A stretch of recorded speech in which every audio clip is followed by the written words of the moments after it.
Hi, how you doing? I'm Dan Rick, and I guess, the backbone behind What's Your Dash. And this wasn't something that I came up with on my own, but it was, as I've gone through life, I've had a lot of great discussions with a lot of great guys. And somebody told me one time, there's two questions that matter in life. One is, what happens when you die? And the other one is, knowing the answer to number one, how are you going to live your life? It's interesting. If you ask a life insurance salesman, they'll tell you the number one difficult thing about having customers is to convince people that they're going to die. But you know what? Statistically speaking, with the exception of two biblical examples, chance of mortality, chance of dying is 100%. So if that's the end of everything, what should we do with that information? There's tombstones throughout the country. And the ones that have two dates on them have a dash in the middle. And that pretty much sums up that individual's life. Now, while we may never know who they are, we can ask the question, what about your dash? What is your dash? It might sound like a strange question, but it's actually quite important.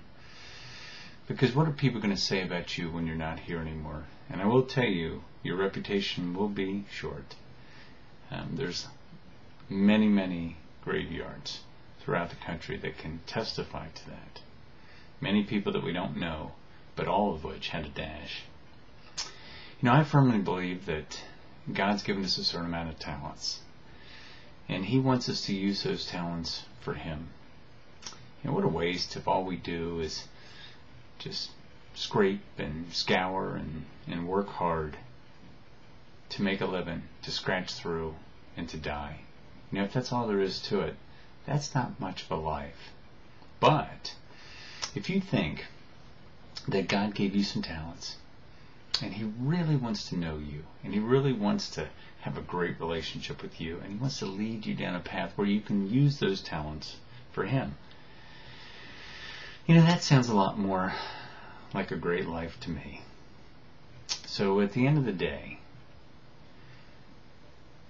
and that means when we're gone from this world, we're going to meet God.